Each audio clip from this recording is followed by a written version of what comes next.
మీ మార్ఫింగ్లకి, మీ అబద్ధాలకి, మీరు చేసే ఎప్పటికప్పుడు మీ కుట్ర రాజకీయాలకి ఇదేనా అసలు పరిపాలన అంటే? చంద్రబాబు, ఇదేనా నువ్వేదో 40 ఏళ్ళ ఇండస్ట్రీ అని చెప్పుకునే గొప్ప రాజకీయ జీవితం? నీ కొడుకుని తీసుకొచ్చి ఒక షాడో ముఖ్యమంత్రి వాడు ఈరోజు. నువ్వేమి లేవు, నువ్వు ఒక అసమర్థుల్లాగా మూలన పడి ఉన్నావు. అదేవిధంగా ఇక నీ కొడుకు ఇష్టం వచ్చినట్టు, వాడికేమీ తెలియదు, ఓనమాలు కూడా రావు రాజకీయాల్లో.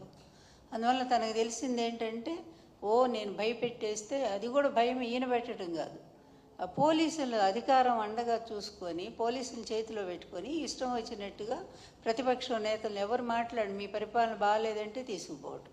అదేవిధంగా ముఖ్యంగా ఈ రాష్ట్రంలో ఈ 1 ఇయర్లో ఆడపిల్లల మీద జరుగుతున్నటువంటి అత్యాచారాలు ఇంతవరకు స్వాతంత్రం వచ్చాక రాజకీయ చరిత్రలో, అంతకుముందు ఎక్కడో నిజాం టైంలో రజాకారుల ఉద్యమాల్లో మహిళల మీద అత్యాచారాలు దారుణంగా జరిగాయి అనేది మనం విన్నాము.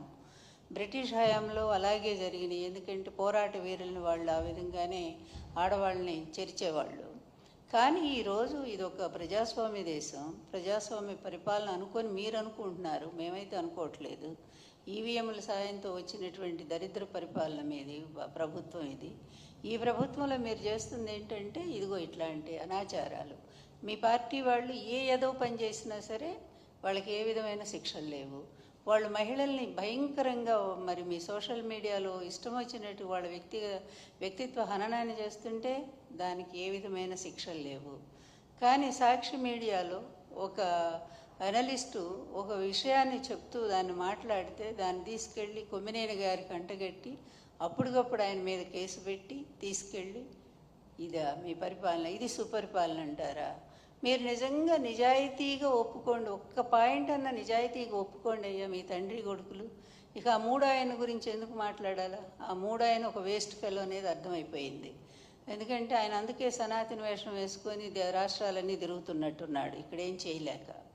అందువల్ల ఇక ఆయన గురించి వేస్ట్ మాట్లాడటం కూడా వృధా. ఎందుకంటే ఆయనకు నాయకత్వ లక్షణాలు మొదటి నుంచి లేవు, ఎదిరించే తత్వం అస్సలు లేదు. చంద్రబాబు పిలిచినప్పుడు వాళ్ళు వచ్చి జగన్ గారిని ఒక తిట్టిపోవటానికి మాత్రం ఉపయోగపడతా ఉన్నాడు. కనీసం మీ పక్కన స్థానం కూడా ఇవ్వనంత స్థితికి దిగజారిపోయాడు, అతను సంపాదించుకోలేకపోయాడు.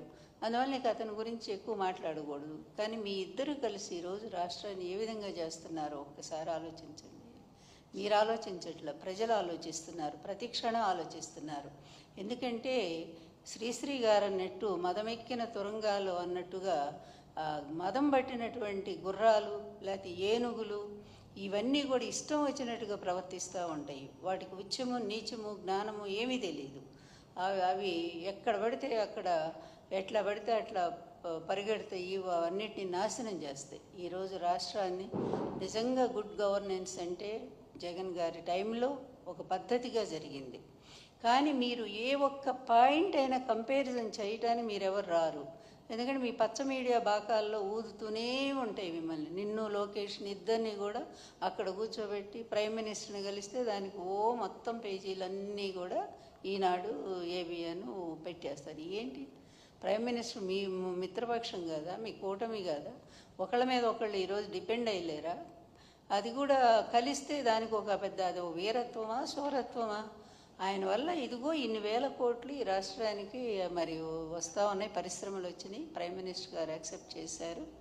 లేదా మీ రాజధాని, మీరు అనుకునే రాజధానికి ప్రైమ్ మినిస్టర్ గారు ఇన్ని వేల కోట్లు ఇప్పిస్తున్నారు అని ఈ విధంగా అయినటువంటి వార్త అయితే నిజంగానే బాగా సాధించారని చెప్పుకోవటానికి. ఇంత సిగ్గుమాలిన మీడియా, ఇంత సిగ్గుమాలిన తండ్రి కొడుకులు, ఇంత పనికిమాలిన పరిపాలన, దీన్నంతా చూపిస్తూ ఒక 60-70 కోట్లు ఖర్చు పెట్టి దానికి ఒక గుడ్ గవర్నెన్స్ పాలన రాష్ట్రం వైపు చూస్తుందంట. అంత పెద్ద గిన్నెస్ బుక్లో ఎక్కి ఆయనకు ప్రైమ్ మినిస్టర్ గారి కంటే లోకేష్ బహుమతి ఇస్తున్నాడు. అన్నీ లోకేష్ బహుమతి ఇస్తున్నా అంటే ఎన్ని 600 కోట్లు ఖర్చు పెట్టారు. ఏమైంది? ఎంత రసాభాస. చిన్న పిల్లల్ని తీసుకొచ్చి వాళ్ళని పాపం గిరిజన పిల్లల్ని, వాళ్ళకి తిండి లేదు, నీళ్లు లేవు, వాళ్ళు పడుకోవటానికి ఒక సౌకర్యం లేదు. ఇదా గుడ్ గవర్నెన్స్? ఎక్కడైనా జగన్ గారి హయాంలో ఇలా జరిగినాయా? ఎప్పుడైనా స్టూడెంట్స్ని ఇబ్బంది పెట్టారా? మీ హయాంలో పాడుపడ్డ స్కూల్స్ అన్నింటినీ కూడా నాడు నేడు క్రింద ఆయన బాగు చేసి చక్కగా వాళ్ళందరికీ కూడా విద్యను కల్పించారు. వాళ్ళకి కావాల్సినటువంటి అమ్మఒడి పథకం ద్వారా 15,000 ఇచ్చి ఆ పిల్లల్ని బడికి రప్పించి గవర్నమెంట్ స్కూల్స్ అంటే కలెక్టర్ పిల్లల్ని కూడా చేర్చే విధంగా దాన్ని డెవలప్ చేశారు. అది గుడ్ గవర్నెన్స్. అలాగే మహిళలకు చూస్తే ముఖ్యంగా పక్క రాష్ట్రంలో ఎక్కడో ఆ అమ్మాయి మీద అత్యాచారం జరిగి చనిపోతే ఇక్కడ